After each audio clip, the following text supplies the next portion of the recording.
Oke, jumpa lagi dengan Edwin di channel analisis laporan keuangan. Untuk kali ini saya bahas MSTI, Master System Infatama, ya 2026 Q1. Kalau teman-teman ada analisis yang lebih lengkap, lebih akurat, langsung aja tulis di kolom komentar ya. Oke, kita langsung aja ke analisis. Untuk MSTI, untuk riwayat bagian dividennya, ini memang perusahaan yang relatif baru IPO ya, gitu ya, IPO di tahun buku 2023 dan dia langsung bagikan dividen juga ya di tahun yang sama. Jadi ini adalah perusahaan yang baik ya, perusahaan yang IPO-nya bagus gitu ya. Gitu. Kenapa? Karena perusahaan langsung bagi dividen. Ya, dividen itu adalah filter terkuat untuk memilah mana perusahaan yang memang benar-benar terbukti untung. Ya, hanya kenapa gitu ya? Karena kalau bagi dividen gitu ya, bisnisnya artinya memang sudah terbukti profit dan juga punya kondisi keuangan yang sehat ya, ada nilai tambah untuk pemegang sahamnya gitu. Jadi kalau perusahaan nggak bagi dividen ya bisa jadi perusahaan tersebut cuma untung di atas kertas saja, atau ada masalah sama bisnisnya, atau mungkin cuma perkaya owner perusahaannya aja ya. Jadi pemegang saham yang lainnya ya nggak dapat apa-apa ya, kecuali memang Anda hanya mengincar pergerakan harga saham jangka pendeknya aja gitu.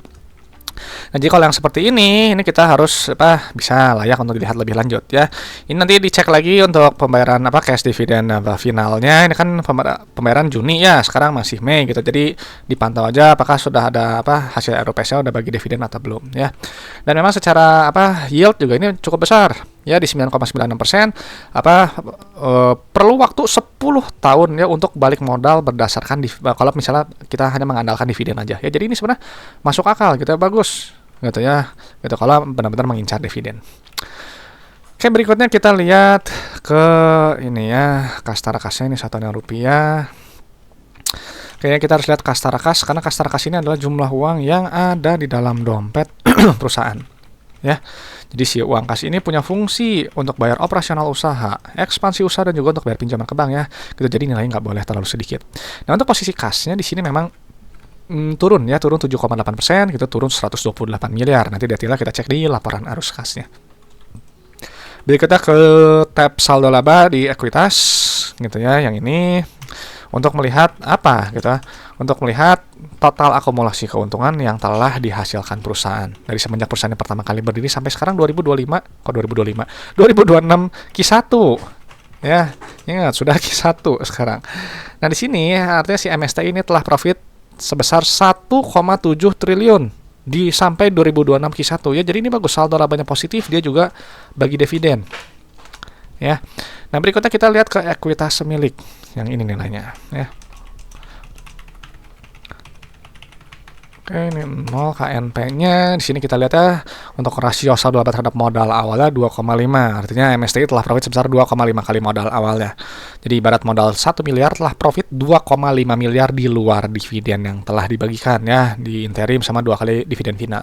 Ya, jadi terbukti untung ya, udah balik modal udah di atas 1.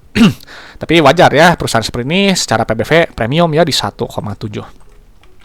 Berikutnya ke laba rugi, langsung pilih ke pendapatan ya untuk melihat pertumbuhan perusahaan. Nah, di sini kita lihat untuk pendapatan ini turun 95,6 miliar, turun 8%. Nanti pendapatan akan dikurangi oleh harga modal ya. Nanti kita dapat laba bruto untuk melihat inti efisiensi perusahaan lewat gross profit margin. Nah, tunggu, kita pindahin dulu. Nah, misalnya di sini nih 18%-nya. Nanti kalau misalnya MSTI menjual barang atau jasa harganya 100.000, itu ambil profit kotor 18.000. Ya, jadi makanya cari perusahaan yang laba brutonya sebesar mungkin, GPM-nya setinggi mungkin sesuai dengan sektornya. Karena semakin besar laba bruto, semakin besar ruang untuk laba bersih. Karena nanti laba bruto akan dikurangi oleh beban operasional, beban non operasional, beban pajak. Baru nanti kita dapat laba periode berjalannya. Mana tadi laba periode berjalan? Di atas ya, ini karena KNP-nya 0. Nah, ini nih ya. Nah, di sini kita lihat dulu untuk laba brutonya. Laba bruto memang turunnya, pendapatan turun, laba bruto turun agak lumayan 10%, 22,8 miliar. Laba bersih turun 8,6 miliar ya, setara 7,54%. Nah, tapi meskipun ada penurunan gitu ya, ini secara ini masih masuk akal ya, di atas 5 di bawah 10 ya, di 9,9. PER itu jumlah waktu dalam satuan tahun untuk balik modal berdasarkan earning per share ya. Jadi kalau beli MSTI di PER 9, katakanlah 10 lah ya, gitu ya. Holding PER itu untuk 10 tahun. Dan unik ini udah hampir 1:1. Ya, gitu. Jadi ini sebenarnya menurut saya menarik gitu. Karena jarang sekali ada yang antara si price to dividend ratio sama ininya hampir mirip. Ya gitu. Jadi kan bisa dibilang dividen ini setara keuntungan yang dihasilkan ya, earning per share per lembar itu sama dengan dividennya. gitu ya. Jadi ini sebenarnya menarik ya MSTI ini. Cuma kembali ya relatif tiap orang gitu ya. Oke, berikutnya kita lihat ke periman kas yang ini nilainya ya. Ini adalah untuk melihat jumlah uang yang customer bayar ke perusahaan ya. Ini bedain ya antara laba rugi yang sifatnya akrual gitu yang katakanlah cuma dicatat di atas kertas dengan yang cash base ya, arus kas. Nah, cash flow ini arus kas ini untuk memvalidasi yang ada di laba rugi ya, teman-teman. Jadi apa namanya? Jangan terlalu katakanlah fanatik sekali terhadap laba rugi. Yang penting laba bersih gitu ya, karena bisa aja dia mencatatkan laba bersih tapi nggak ada uang kas yang dihasilkan, alias untungnya cuma di atas kertas saja gitu. Tapi juga jangan sebaliknya, terlalu gila sama arus kas gitu ya, tapi laba rugi nggak dilihat gitu, perusahaan rugi tapi yang penting CFO-nya positif gitu ya. Jangan juga, perusahaan yang rugi ya itu akan nanti akan mengurangi modal, jadi harus seimbang gitu ya gitu. Jadi kadang harus hati-hati dengan pemahaman yang seperti itu. Nah, di sini, nah ini kita lihat ya untuk perimaan kasnya, ini rasio kas terhadap pendapatan memang ini cukup rendah ya. Kalau saya sih minimal 90% lah, 95 ya. Kalau 85% itu ibarat teman-teman jual barangnya 100 juta, customer-nya bayar cuma 85 juta. Ya nggak full gitu bayarnya lah, 15 juta itu berubah jadi piutang yang nanti harus ditagih. Gitu. Cuman nggak masalah gitu ya, kan nanti kan bisa dilihat di kuartal-kuartal berikutnya gitu. Sama kan terpenting kan dari cash flow gitu. Karena kalau misalnya dia mandek gitu, perimaan kasnya rendah ya nanti ini aktivitas-aktivitas perusahaan terganggu. Ya. Nah, si perimaan kas turun 85,1 miliar, turun 8%. Nah, uang kas ini digunakan untuk bayar operasional, nanti kita dapat net CFO. Nah, yang ini nilainya. Nah, kayak gini nih, yang saya tadi sampaikan. Kalau yang bagus itu, yang sebelumnya nih, positif. Ya, artinya bisa menghasilkan uang tunai. Ya, kalau yang sekarang, ini uang habis untuk bayar operasional. Bayangkan aja, terima uang dari customer 937 miliar. Bayar supplier 925 miliar, belum bayar gaji karyawan, beban, dan lain-lain. Ya gitu, jadi ini negatif untuk di Q1 ya, kurang baik gitu. Tapi bisa jadi memang seperti ini polanya ya, bisa jadi. Cuman kalau melihat seperti ini ya kurang bagus lah gitu ya, artinya ada sedikit problem di cash flow. Nah, lalu untuk aktivitas ekspansi usaha di sini lain agak positif ya, yang sekarang artinya perusahaan menahan ekspansinya gitu ya. Cuman memang kalau misalnya kita lihat pos-pos kecil ini ada penerimaan bunga ya, dan untuk capex-nya juga dia jauh lebih kecil dibandingkan dengan periode sebelumnya ya, cuman berapa nih, 1/7-nya ya bisa dibilang gitu ya. Nah, kalau yang sebelumnya ini kan besarnya ekspansif. Nah, lalu untuk aktivitas pendanaan ya di sini lain negatif ya, artinya perusahaan melunasi pinjamannya atau nggak bayar dividen. Contohnya pembayaran dividen itu munculnya di Q2 ya posnya. Makanya di sini ada peran kas tarkas ya gitu. Jadi perusahaan harus keluar uang dari dalam dompetnya untuk apa? Gitu ya, untuk bayar operasional jelas ya, untuk bayar pinjaman ke bank juga gitu ya, yang dibantu sedikit oleh dari penerimaan bunga yang ada di CFI ini ya gitu. Jadi secara cash flow untuk Q1 menurut saya kurang baik ya gitu. Jadi kadang coba sebentar ya, kalau kita lihat dividen ini, bagi dividen 16 lah, katakanlah 10 ya, kalau misalnya 20 gitu ya, berarti 20 ini kan 3 miliar ya, 30 60 miliar. Nah, ini masih ada sih, saya rasa pembagian dividen sih masih bisa gitu ya. Kalau misalnya kita naik nilainya tadi lebih tinggi ya, 20 gitu, misalnya 20 per lembar, ini kan berarti 30 miliar gitu, kali 2, 60 miliar, jadi masih oke gitu ya.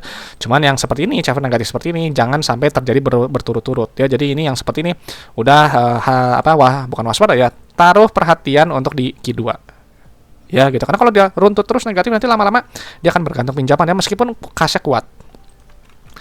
Nah, sekarang ke resiko bisnisnya berdasarkan solvensi dan likuiditas ya. Kita balik lagi ke atas, 3137. Oke,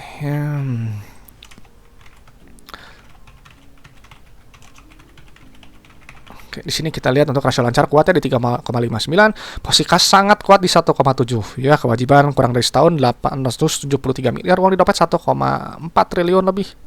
Ya, hampir 1,5 triliunnya, jadi nggak ada masalah likuiditas, posisi kas yang kuat. Untuk short term debt-nya ada utang bank jangka pendek sama utang bank jangka panjang yang jatuh tempo ya, kita ambil dua pos ini aja.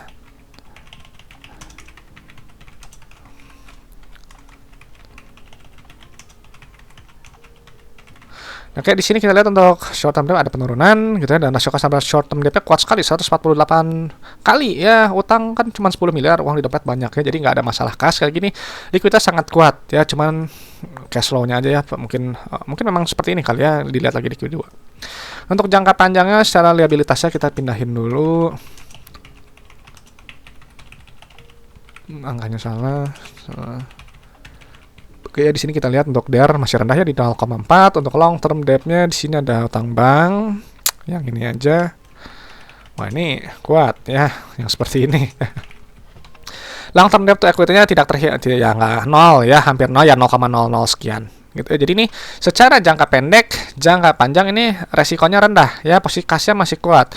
Untuk net cash flow negatif ini masih bisa ditolerir ya gitu. Nah, jadi untuk MSTI setelah dilihat dari data-data keuangan yang kita pindahkan gitu ya, laporan keuangannya, ini adalah perusahaan yang baik, IPO yang baik ya, dia bagi dividen. Ya, dan ini kemungkinan besar sih bagi dividen juga ya, kas juga mencukupi gitu ya. Perusahaan telah profit sebesar 2,5 kali modal awalnya ya. PBV cukup premium sedikit jadi 1,7, PR masih masuk akal di 9,9. Cash flow memang kurang sehat sedikit ya karena CFO-nya negatif gitu ya. Nah, untuk total debt memang dia ada penurunan jadi lebih terkendali, secara likuiditas sangat kuat. Ya, solvensi juga rendah resiko. Ya, jadi secara keseluruhan sih saya rasa rendah resiko, hanya taruh perhatian di ini ya, bagian operasionalnya di net CFO di kuartal-kuartal berikutnya. Oke, itu aja mungkin pendapat saya untuk MSTI ya. Dan saya selalu ingatkan kalau analisis laporan keuangan itu hanyalah sebagian kecil dari fundamental ya, hanya melihat kinerja masa lalu. Jadi untuk prospek kedepannya teman-teman yang harus nilai sendiri. Dan juga saya nggak bahas harga saham. Ya, harga saham naik turun saya nggak tahu, itu ke mekanisme pasar aja. Dan juga ada valuasi hanya pakai PBV dan PR ya. Jika teman-teman ada metode valuasi yang lebih bagus, lebih akurat, misalnya pakai DCF, enterprise value, DDM, dan seterusnya, silahkan ya, pakai aja, karena valuasi itu sifatnya subjektif dan relatif, berbeda untuk tiap orang. Oke teman-teman, itu aja. Terima kasih sudah menyimak ya. Kalau ada pertanyaan, ada request saham, langsung aja tulis di kolom komentar. Saya Edwin dari channel Analisis Laporan Keuangan. Sampai jumpa di video-video berikutnya.